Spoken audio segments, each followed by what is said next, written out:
Go ahead. Good afternoon.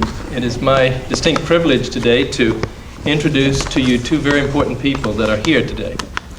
The first is Dr. Louis Foreman. I think many of you may know him already. He's a psychiatrist who practices here in Kansas City and has done so for many years. And it is through the devotion to him that many of his friends have, over the years, put together a fund which is able to support a lectureship each year in Kansas City. It has been running since 1980. This year, I had the honor of being asked to chair that committee, and in talking with Lou about who we should invite, he came up with what I think is a brilliant suggestion, and that is that an old friend of his from many years ago, indeed an Army buddy, with whom he served in the United States Army for 3 years, is Dr. Ed Rosenbaum. Dr. Rosenbaum was an internist for many years in Portland, Oregon, but developed an illness of his own and wrote a book about it, which was eventually made into a movie, and I think that many of you, if not all of you, have seen the movie The Doctor. And the book is also available and is different but similar, and I highly recommend that you read it. Dr. Rosenbaum was born in Omaha, Nebraska, so he is a Midwesterner. He attended Creighton University and obtained his medical degree at University of Nebraska, where he was elected to AOA. After serving an internship in the Jewish Medical Hospital in St. Louis, he became a resident in metabolic diseases at the Michael Reese Hospital in Chicago. In 1940, Dr. Rosenbaum went on to the Mayo Clinic and received a master's degree of science in medicine in 1946. However, his studies were interrupted, as I said earlier, by World War II. He entered the service as a first lieutenant in the Medical Corps in August of 1940 and served on the first MASH unit that the Army put together, along with Dr. Foreman. Lou, you might identify yourself. I do want to honor you today, because there are many of us in the audience who respect and love you, and we're very glad that you're here and that we could have your friend Ed as well. They served in both North Africa, Sicily, and France, and in fact, Dr. Rosenbaum was given a Bronze Star by the United States Army for meritorious service. He settled in Portland, as I said, and had a private practice, but also founded and headed the rheumatology clinic at the Oregon Health Sciences Center. As I've said before, the experiences that Dr. Rosenbaum had allowed him to write a book that has enriched the lives of all of us, I believe. It certainly will after the next hour has transpired. And I don't want to take any more of Dr. Rosenbaum's time. And so it's with great pleasure that I introduce to you Dr. Ed Rosenbaum.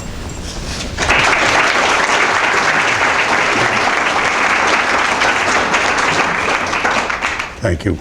Before I begin, I want to know a little bit about you. How many of you have seen the movie? How many of you have read the book? Well, it's very important that you read the book. That's where I get my royalties. Now, the other interesting thing is that there's a tremendous difference between the movie and the book. As you can see in the movie, I'm 40 years old, I have hair, I'm a cardiac surgeon in the movie in San Francisco, and I have trouble with my family life. In real life, I live in Portland, Oregon. I'm much older than 40. I have a very happy married life. We've been married for 51 years, and I have 4 sons.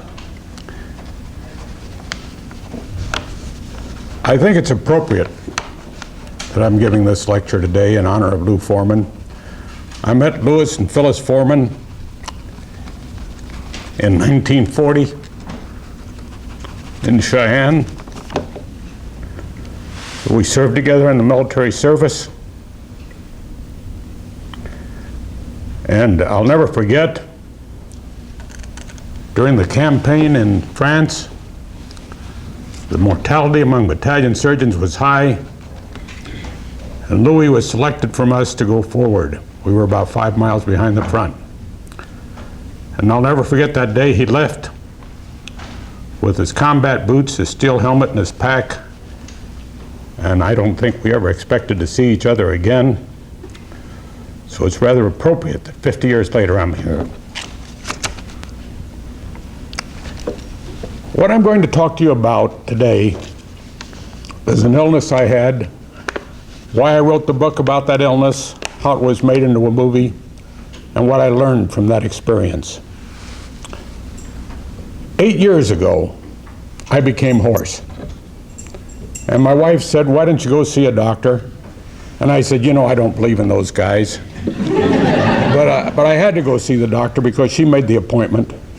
And he treated me the way one doctor should treat another. He took me out of turn. He didn't send me a bill. He told me what I wanted to hear. He examined me and said, "There's nothing wrong with you. Go home and take some penicillin and steam." So I went home and I didn't take the penicillin, I didn't steam, and I didn't get any better.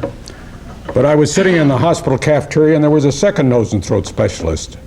And I grabbed him by the arm and I said, "Let's go up to your office and let's take a look and see why I can't talk."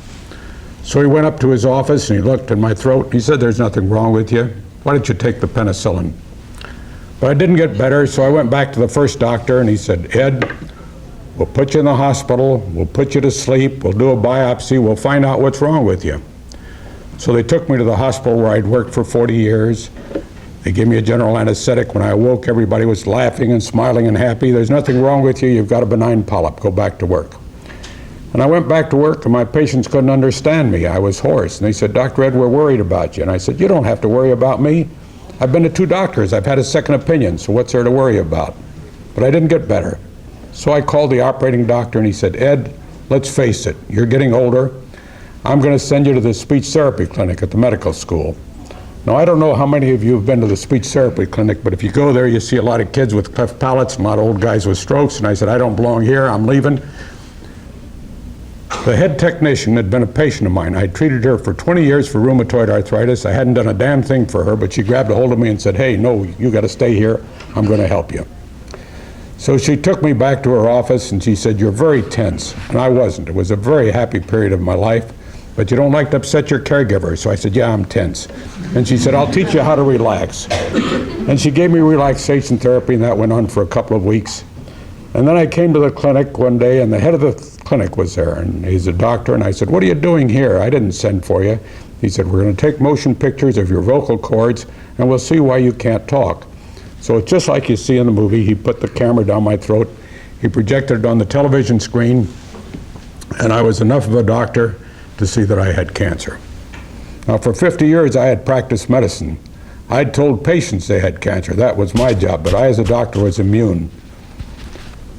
But for the first time in my life, I knew the impact of the diagnosis. I didn't want to show my emotions. I walked out of the room and I collapsed on the floor. An aide picked me up, and I went quickly to the telephone and called my wife, told her the diagnosis, and hung up. I didn't want her reaction. I called my office, and my receptionist answered, and when I told her what was going on, I could hear her starting to cry, so I hung up. And then I looked, it was noon. Every day at noon, I have lunch with my partner. So I went down to the office and had lunch. They were all doctors. They didn't know what to say to me. Then I looked at my watch, it was 1 o'clock. Well, I've got patients to see, so I saw patients the rest of the afternoon. They can't get along without me. And then I went home, and my sons who are doctors all came to see me, and they didn't know what to say. We all said goodbye to each other. One son, Jimmy, the second one, said, "Dad, I looked it up in the literature. There's an 85% cure rate with this type of cancer." And I said, "Jim, that's a 15% mortality." You see, that's where I had my focus. I said, "You wouldn't subject a patient to surgery with that mortality." Shortly thereafter, I was started on radiation therapy. I didn't have any input into it. That's what my doctor selected. And they gave me what they call the linear accelerator. They'd shoot 15 seconds of beam on one side, then the other side, so I wouldn't get a skin burn, 30 seconds altogether. And the treatment would only take a couple minutes. So the first 4 days, the treatment went very well. On the 5th day, I started to leave, and the receptionist said, "Hey, you can't leave today." And I said, "Why not?" She said, "Today is Tuesday. Tuesday is the most important day of the week. That's the day the doctor sees patients." I said, "That's a good idea. I want to see the doctor." She put me in a cubicle, put my chart on the door, 11 o'clock. 11:30, I came out in the hallway, was walking around. The receptionist says, "Oh, look, don't be impatient. The doctor is very busy today. This is a very important day. Go back and sit down." So I came out at noon, and I was hungry, and I tightened my belt, and I said, "Gee, the doctor hasn't seen me yet. It's an hour." And she said, "He hasn't seen you yet? Oh, my God, he must have forgotten you. He went to lunch." Now, when I tell that story, newspaper people in particular become very bitter, and they say, "Didn't you want to sue for malpractice?" And they don't understand when I say, "No, I didn't." And the reason I didn't is because I, as a doctor, had missed plenty of early diagnosis of cancer. And I, as a doctor, when it came to keeping patients waiting, was the worst in the world. I'd been in practice for only a few years when my receptionist said, "Mrs. Lewis, the wife of the chief of medicine at the medical school, is here to see you." Well, how flattered can you be? A young internist, and the chief sends his own wife? I wasn't going to keep her waiting. I escorted her personally into my consultation room. I examined her for what I thought was a minor complaint, but I thought I did a good job. That was 2 o'clock in the afternoon. At 5 o'clock in the afternoon, there was still one patient waiting in the waiting room. So I went and said to her, "Pardon me, who are you?" She says, "I'm Mrs. Lewis." You see, she was the real Mrs. Lewis, and she'd been waiting for 3 hours.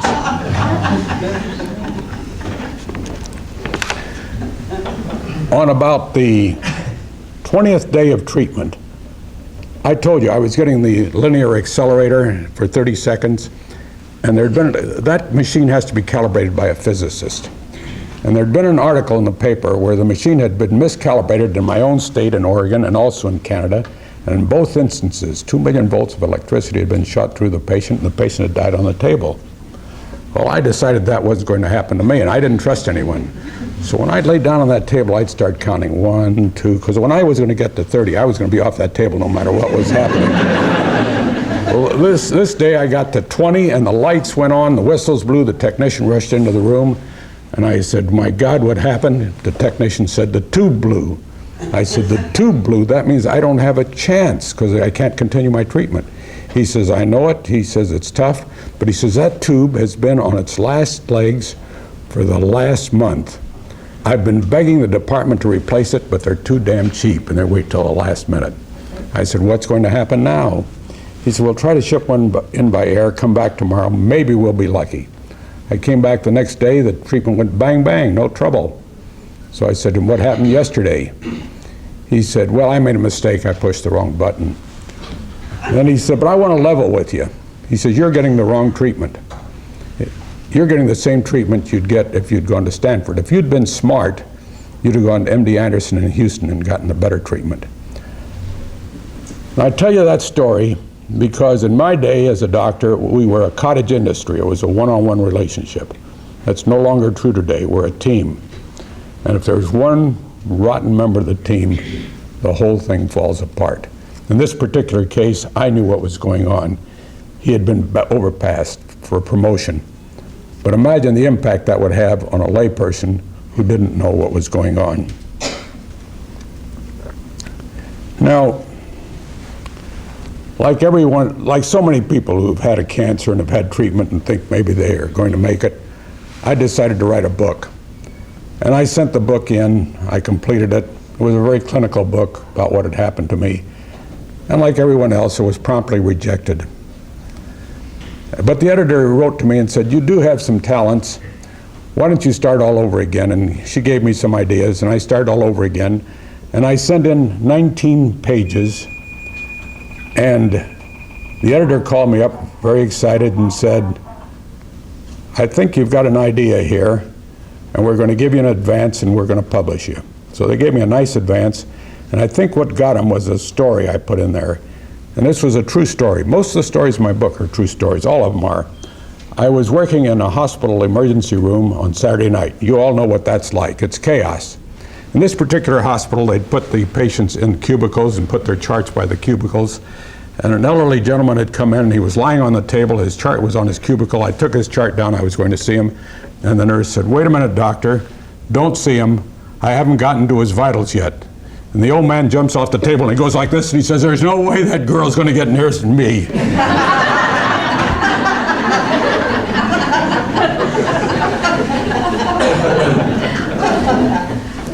Now, the interesting thing to me is this, that I am not the first doctor that has written about his illness or her illness. 40 years ago, a book appeared called Doctors and Their Illnesses. In this book, 15 doctors all describe terminal illnesses. Nothing can be done for them, but yet they have nothing but nice things to say about their treating doctor. At the same time my book appeared, 40 years later, a new edition of the book appeared, Doctors and Their Illnesses. In this book, we have 15 different doctors, all writing about serious illnesses. Now, because of the advance in medicine, 50% of them can be helped. And yet 50% of them are very bitter about the way their colleagues have treated them. And the question that I raise with medical groups is this: why is it, at a time when we as doctors can do more for our patients than we ever could before, is our public image diminishing? I don't know all the answers. One of the answers, of course, is that we have created unrealistic expectations on the part of the public. They expect us to cure everything. The other thing is this, that we as physicians are isolated from society. Stop and think what is happening to you and what has happened to you. When you decided to go on to medical school, you already took a different course. You dropped the arts and the humanities. In this particular school, I understand you go directly from high school into medical school. Half your colleagues have dropped by the way. And what do you do among your first duties in medical school? You go into the anatomy laboratory. There the corpses are wrapped in bandages and gauze and soaking in formaldehyde, and you remove that bandage and you stick a knife in that body. And that is not a normal human act. And from that point on, you are isolated from society. And stop and look at ourselves. As a group, we tend to be introverted, compulsive, we socialize only among ourselves, and unquestionably, we are in a different economic group than most of society. Even our humor is different. I would write stories for my book that I thought were absolutely hilarious. And my editor rejected them. She said, "I don't want people to think you're that bad."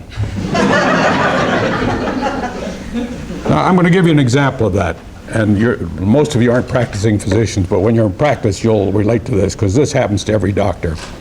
Mrs. Perlman comes in to see me, and she says, "I've been coming to see you for 30 years, and I'm still no better. And you never give me enough time."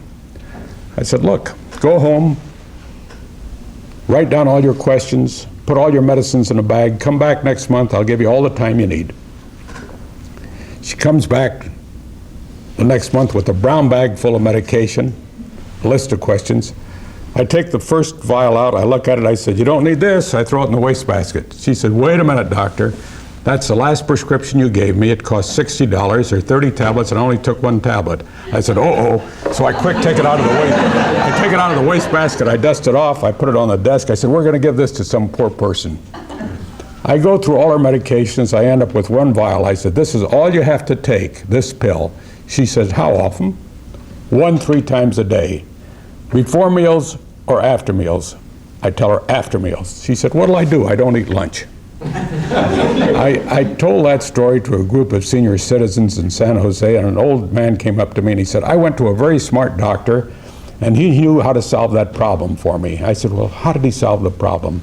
He said, "He told me, pretend you eat lunch."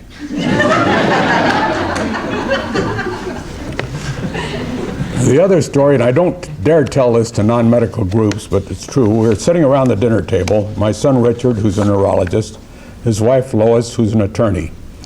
And I said, "Richard, I want to tell you what I read today in a medical journal. It seems that the patient died and the body was removed, but they did not remove the chart from the nursing station. So duly recorded in that chart for the next 48 hours was the patient's general condition, temperature, pulse, and respiration." Now, you won't believe that, but that does happen. And we as doctors laugh at it because we know that now almost the record has become more important than the patient. to the attorney, that was gruesome.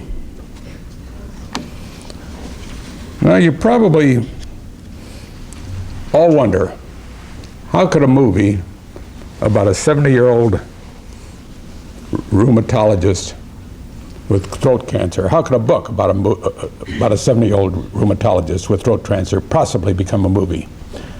What happened is that the publisher sent out what they called galley proofs to people that they thought might be interesting, and the editor called me out one day, very excited. She said, the Walt Disney people want to buy the rights to make a movie out of your book, but let me explain it to you. They don't really give you any real money. They take what they call an option.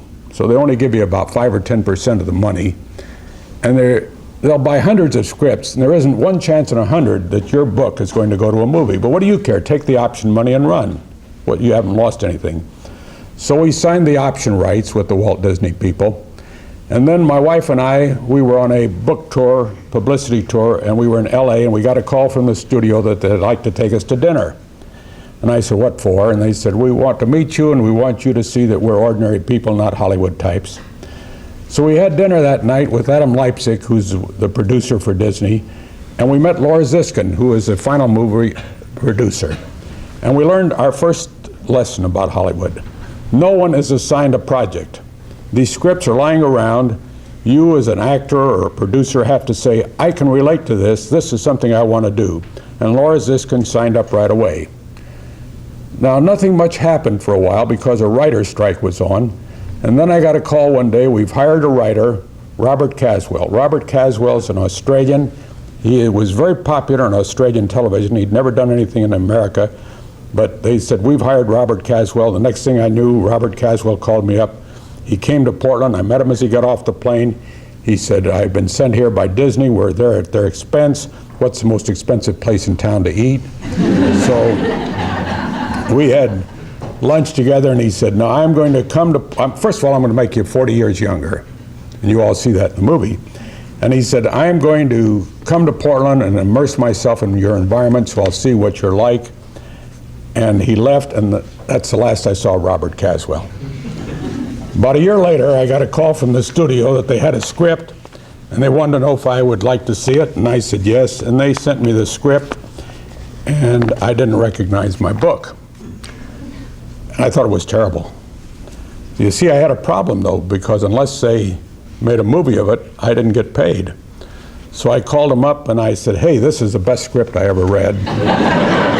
But you see, I wasn't lying because I'd never read a script before. And then they continued to send me more scripts, and they got a lot better. And then they said, would you like to come down to have a script conference? And I said, of course. So we got the first-class Hollywood treatment. They sent flowers and limousines and chauffeurs and first-class tickets and a suite. And I get to Hollywood, and I call them up, and I say, I'm here ready to go to business. And they say, no, first we have to have lunch. So they take us out to lunch, and then they said, would you like to see the movie set? See, the movie takes place in San Francisco. The set is actually in Los Angeles. We didn't know they were building a set there, but they took us out on the set. And the set you see is built in a 56,000 square foot warehouse. The hospital is 46,000 square feet. It's made entirely of Formica, even the floor, to give it a high-tech gloss look. To build that set cost $1.2 million. And in that set, there are $5 million worth of technical equipment on loan. Now, I don't know how many of you are married and what you think, but I believe, fellas, that wives ought to do as they're told. Fortunately for me, my wife doesn't agree with me. So as we were going through the set, she said to one of the young producers, why don't you use Dr. Ed in the movie? He'd be a natural. So when we met for dinner that night, one of the producers said to me, we're going to use you in the movie. And I thought they were kidding. And he said, no, you'll have to join the union. And if you get a walk-on part, we can give you $100. That's union scale. If you have some lines, we can pay you $431, so we'll have to give you some lines. I thought they were kidding, and we went home. I got a call a month later to hurry up, come back down right away on a Sunday. We came down Sunday night. Monday we spent on the set, and they said, now the next day you have to get up at 5:30 because we're going to film you. And Tuesday we come on the set at 6:30, and there's a big trailer and a big star on the trailer, and it says for Dr. Edward. And I walk in there, and There's my outfit, a white coat like some of you have on. And we go on the set, and if you've seen the movie, they're filming that scene where William Hurt's surrounded by his residents walking down the hall. And they film it 2-3 times, and I say to my wife, I wonder what we're doing here. And Randa Haynes, the director, comes up and says, I know what I'm going to do with you. And she seats my wife with her back to the camera, and she says, your husband's a patient in the hospital, and Dr. Ed, she seats me facing the camera, you're going to be telling her about her husband. William Hurt's going to come along and touch you, and you're going to raise your hand and say hi. See, that's your line. So we filmed that, would you believe it, 31 times. We survived the cutting room floor, and if you blink your eye, you'll miss us. But in due course, I got a check for $431. Now, what happened is, after the movie is completed, they have what they call a cast and crew screening. And those people who have participated come in, and after the cast and crew screening, they said, would you stay in LA for some publicity? And I stayed in LA for 2 days with television and newspaper. Then they said, would you go to New York for us for some publicity? And I went to New York, and I came back to Portland, and I was just besieged with requests for newspapers, television, and speaking engagements. I think last year we traveled 55,000 miles. We even went to Paris, where I was on a French television show talking on the importance of humanism in medicine, showing that the problem is worldwide. Apparently, we touched a nerve. But I want to show you some of the scenes from the movie and briefly discuss them with you. So let's start the cameras rolling.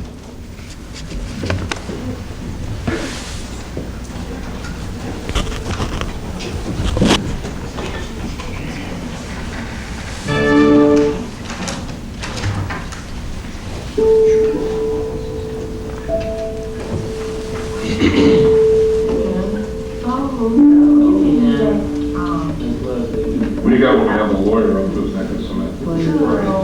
Is your boyfriend out of jail yet, Jim? Okay, yeah, one guess. 4 seasons, that's easy. What's the flip side? Flip side? Flip side? What's the flip side? Oh, shit, I'm all this wrong. Hey, is everything laid out? Everything runs. Baby.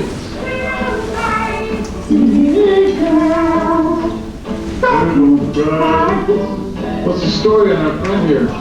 Good job, my course. Grief. What do you want? Pickle, last minute? What do you want? Want goat? No, use more betadine, sweetheart. He needs liquor color. That's chili, Jack. I'm having trouble keeping the pressure up. Just flash and flash. You know, Murray, they ought to teach a course in suicide technique. I mean, 5 floors is just not good enough. Yeah, no, I agree. Good views are on that. Can't let this not. It's terrible. It's when you're gonna run away with me. I'm desperate. I can't eat, I can't sleep. Okay. Wait.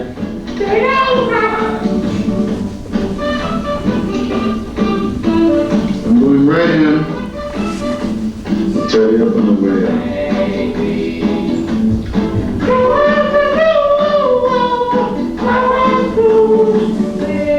Oh, look at that. You made him bleed. Retractor?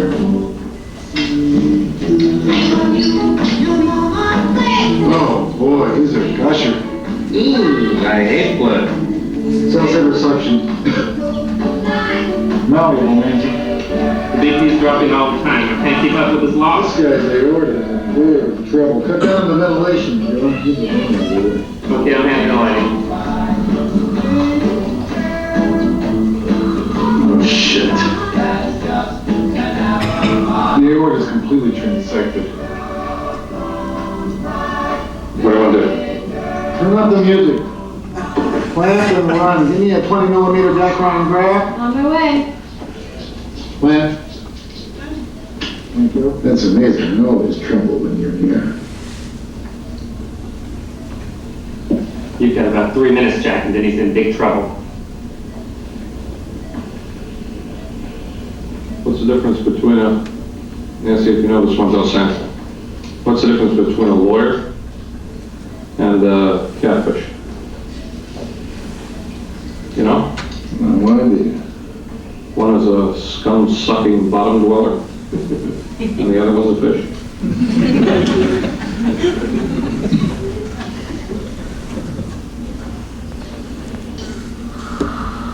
Over left and under. Good Scott. Oh, that was great, everybody. Nancy, I want to hear you sing. You look out. I really do appreciate your sitting here. Nancy, you're not singing, doll? One day, Nancy, one day before I die, you're gonna sing for me. Doctor, please. Somebody bring a picture. Sing it. Sing it, buddy. We're gonna be okay. What's this kid's name? Honey, why don't we get drunk and screw? Why don't we get drunk and screw? Sing it, Nancy. Mickey, Dr. Bloomfield would like to stop by OR2 and take a look at his patient. Oh, we're ENT, we should. Hold it, stop. How are we doing? When the movie was completed, Ed Feldman, who's one of the producers, called me and said, the doctors are going to love it. And I said, that's impossible. And he said, no, this is not a doctor-bashing movie. We've gone all out for authenticity. And these scenes are very authentic, and I want to tell you about them. If you sit through the whole movie and look at the credits, they use 16 MDs as technical consultants and 6 RNs. And the ancillary people are all doctors and nurses in real life. Now, William Hurt and his cardiac team, before they did this part, attended 9 bypass operations. And any cardiac surgeon will tell you that he's handling those cardiac tools, surgical tools, as a master.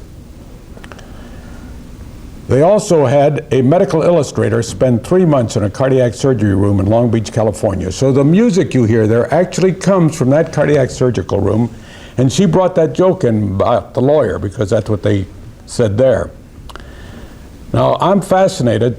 When I was on the first television interview, they said, which scene did you like the best? And I said, Nancy, the nurse who won't sing. And I was fascinated by her because she appeared in the 3rd script, and I said to Randa Haynes, who was the director, where are you going to find this talented person whose face is covered and has to show that she's being harassed? And she said, we already have her. She was a nurse in that operating room. And they got that idea because in real life, she too wouldn't sing with them. Now, does anybody want to tell me why or guess why she wouldn't sing? She's very religious, and listen to the music they're singing. Why don't we turn around and screw? And she wouldn't sing that song. Now, you'll also, if you've seen the movie, she sings later on, but you'll see that she did it very reluctantly. And it was only after they said, hey, you don't get paid and you broke your contract unless you sing, that she finally sang the song. Now, the next scene, I want you to, this is something that we all do and don't think about. Go ahead.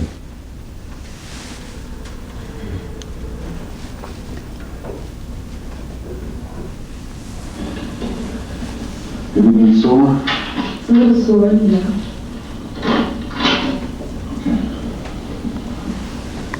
Oh, yeah, that feels fine. Let's just get those staples out. Doctor, my husband,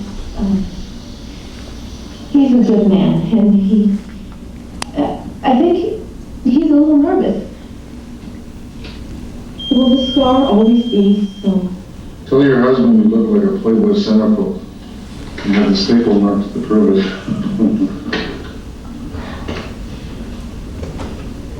Hold it. Hold it. We do that, you'll have to reverse it too. We do that oftener than we think. We are really not sensitive to what the patient is saying. And I tell this own story in my own family. My nephew Tom's a neurosurgeon, and I was standing by. He went to see this man the night before. The man had a brain abscess. He happened to be an attorney. And the patient with the brain abscess says to him, "Doctor, are you worried?" And Tom said, "Not the least bit." But then he says, "On the other hand, if I had what you had, I'd be scared stiff." So we do that very often without thinking, and we have to be very careful. Now, I'm going to show you the next scene only to prove to you, it's going to be even a flash here, only to prove to you that I had a cameo role. Okay.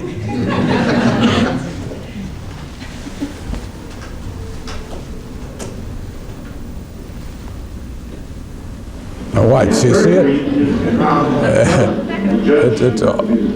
It's all over. He's going to reverse it. He's going to reverse it. Okay, stop it. There. Anyway, I'm there. Now, hold it. This, you know, when I started medical school, the professor of anatomy, they used to try to, 25% of our class was doomed to flunk. That was they would deliberately stress you. And the professor of anatomy would start his talk by telling us how terrible it would be to be a doctor. You'd be in bed, it would be a cold night, you'd be snuggled up to your wife, and you'd get a telephone call and have to leave, and that's what a life of a doctor was.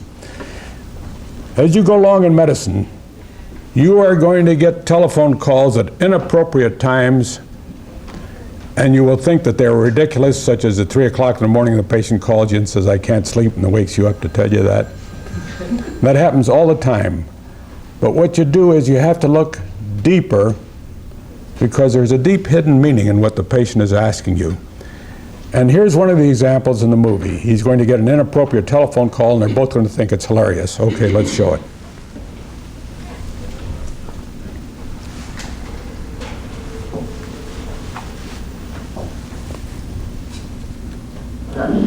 Surgery. Now, judge, the judge, you have to do the test. Yes, okay. Yeah, okay, put her through. Mrs. Straight, this is Dr. McKee. Dr. McKee? Yep. Well, you know what? I might get worried. Why would that be? You took out my husband's lunch money. Now you want to mow the lawn. Did he do that? Well, it's pretty dark, but Excuse me? does your husband have a power mower or does he push it? How long? I don't know. Whatever you say, I'll mow the lawn anyway. It's the way it is.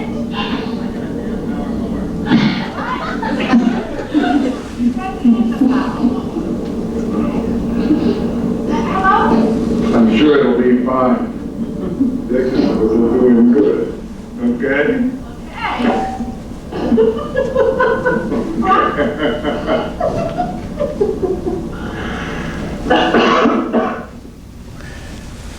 People say to me, "Did you have any input?" Well, they asked me a lot of questions. I gave them a lot of advice. They never did anything I told them. Now, here's a story I wanted them to use there instead of that. This was a true story. The patient, her husband had just had a bypass operation a month ago, and she called me up and she said, "Can we have intercourse?" And I said, "How long is it since the surgery?" She said, 4 weeks. I said, "Yes, it's okay now." She said, "But he can't." I said, "What do you mean?" He says, "Well, he can't get it up." And I said, "Well, wait a minute. How long before the surgery was it before you had intercourse?" She says, "Oh, we haven't had intercourse for 10 years. So I said, "Well, why now?" She said, "Well, you told us that he could have intercourse 4 weeks after the operation." But I still don't know why they didn't use my story. Now, I told you, going around the country, talking to different audiences, I learned a lot of things. One of the things that was most disturbing that I learned was that lay people think that we are arrogant. And I'm going to show you an example. This is a scene in the movie where the doctors are going to learn what it's like to be patients, and that's taken from real life. There's a hospital in Long Beach, California, where they start their residency by entering the hospital anonymously for 48 hours. So that's where they got this idea. Now, I personally begged them, I hated this scene, I begged them not to run it, but they didn't listen to me. They've run this scene. I have been at lay screenings where the audience actually gets up and applauds this screen. So they were right and I was wrong. Now let's look at the scene.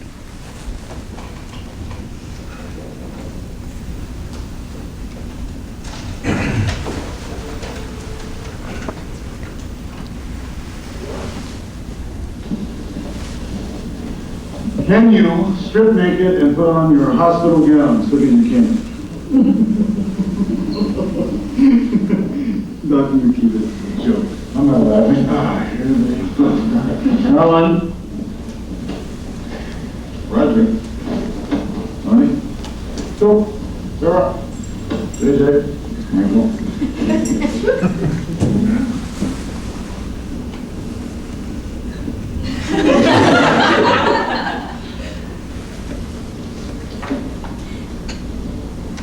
Doctors, you have spent a lot of time learning the Latin names for diseases your patients might have. Now it's time to learn something simpler about them. Patients have their own names. Sarah. Alan. Jack. They feel frightened, embarrassed, and vulnerable, and they feel sick. Most of all, they want to get better. Because of that,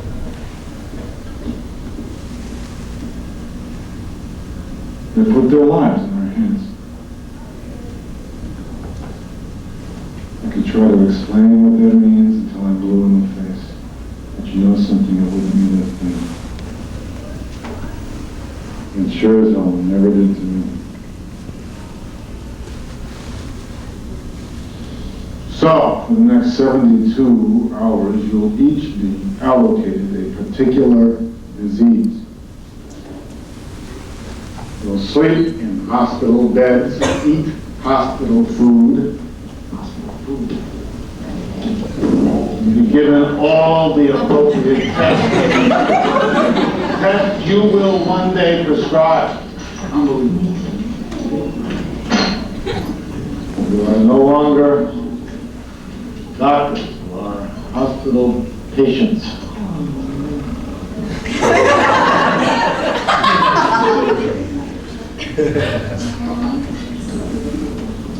Good luck. See you in my round.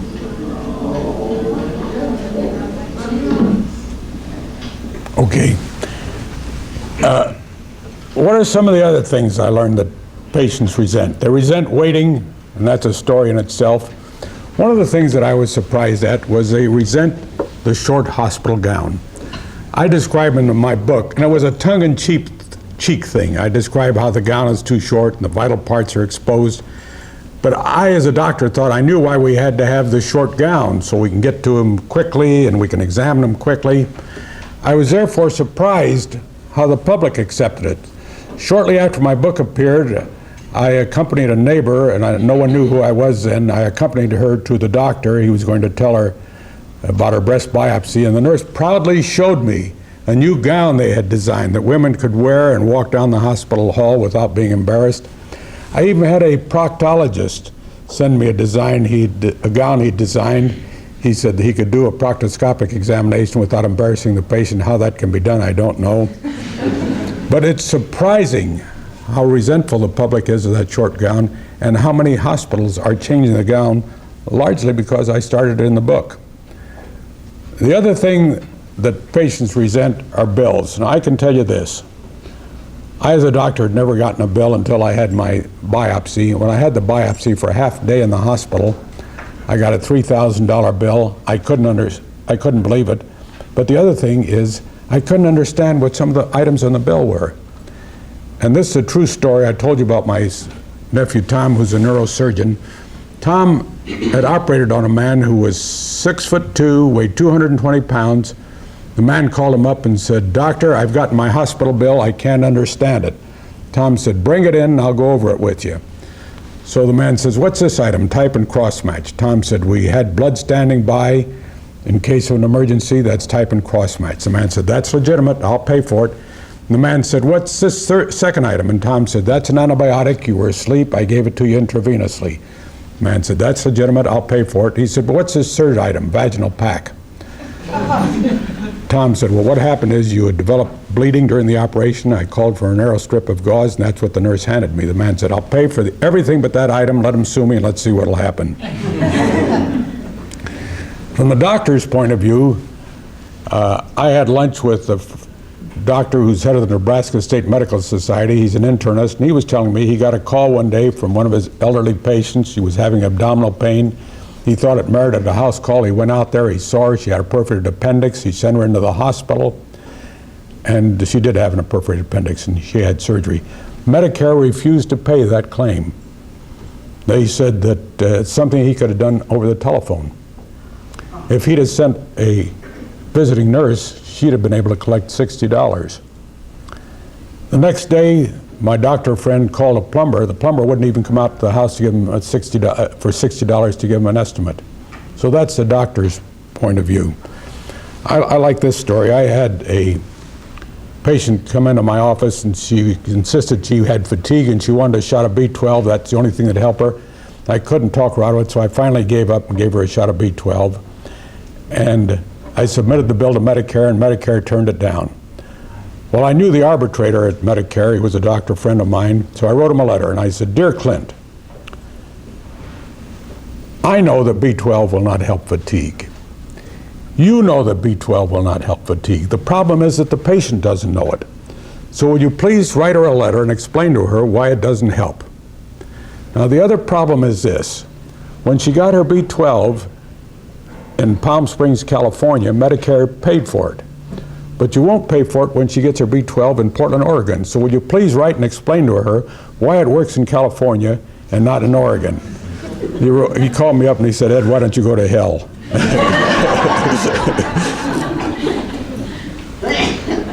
A lot of people will say there's no relationship between the book and the movie. But here's a good example of where the relationship exists, and a good example of why a book and a movie are entirely different vehicles, and the genius of the people who make the movies. Now, in this particular scene, June, who's a patient dying of a brain tumor, and William Hurt, who thinks he's dying of throat cancer, run off to escape into the desert and have this dance. That's the scene. And people will say, is that in your book? Well, June is in my book, and she was a doctor's wife in whom they'd missed a diagnosis of brain tumor. And then I describe on how my last day of treatment, of radiation therapy, I think that maybe I'm going to make it. At least I feel some hope, but I know that she's not going to make it. And how she comes into the examining room and she removes her bandana, and I see her bald head. But to me, as a cancer patient, she's not ugly, she's still beautiful. And this is the way they handled it in the movie. It shows you the genius of Randa Haynes. And also, I want you to see the genius of these actors. Look at the expression on William Hurt's face when she removes the bandana. So let's roll that scene.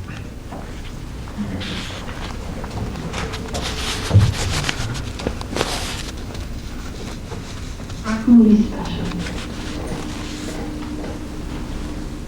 Yes.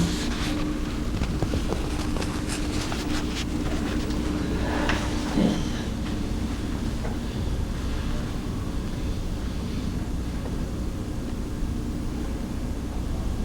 Now.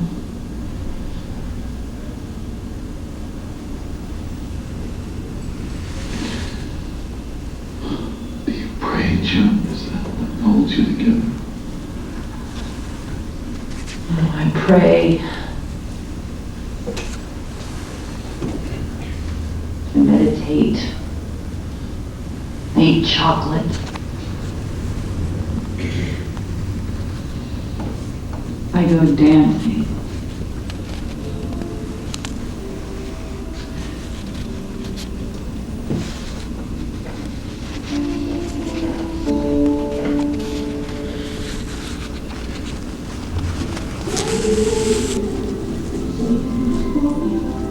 I was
Some women in the audience, if I open it up to questions, will always embarrass me by asking, did you really have an affair with June? And I always say, well, gee, I can't answer it. My wife's in the audience. But we could spend an hour just discussing as to what was going on there. I want to conclude by telling you what it's like when you think you've had cancer and you see a glimmer of hope. And to understand what I'm going to read to you, you have to understand that at the end of my treatment, just like it was in the movie, my vocal cords were swollen. I couldn't talk. And in order to communicate with my wife, I wore a whistle on a cord, and I'd blow the whistle. That's the only way I could talk to her. And this is what I wrote the day after Yom Kippur. Yom Kippur is the holiest day in the Jewish religious calendar. That's the day when man stands before God, announces his sins, asks for forgiveness, and at the end of the day, the books are closed, and it is inscribed what will happen for the year, who will live and who will die, and who shall fail and who shall prosper. And this is what I wrote. It is the day after Yom Kippur, and I did not like the rabbi's sermon yesterday. He spoke of the biblical allowance of years, 70. I've already reached that point. My wife, Dee, awakens me. What do you want to do today, she asks. I look out, it's gloomy and rainy, nothing. What did you say? Nothing, I repeat. Say that again. Can't you hear, I snap. Say it again and again, she laughs. Your voice is back. I repeat the words and listen to myself. She is right. For the first time in months, my voice sounds almost normal. I have been inscribed for another year in the book of life, I tell Dee.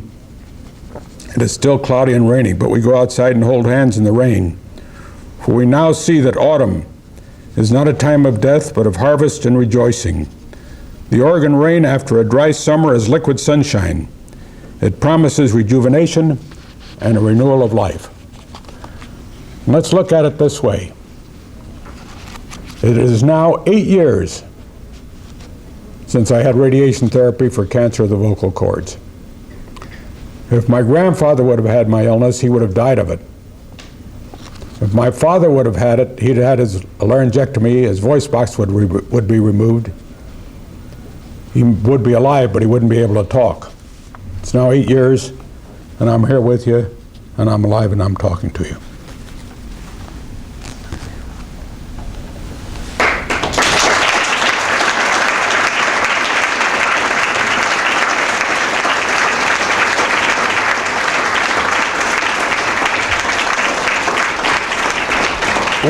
We have just a few minutes if somebody wants to discuss something or raise a question. We'll be very happy to do it.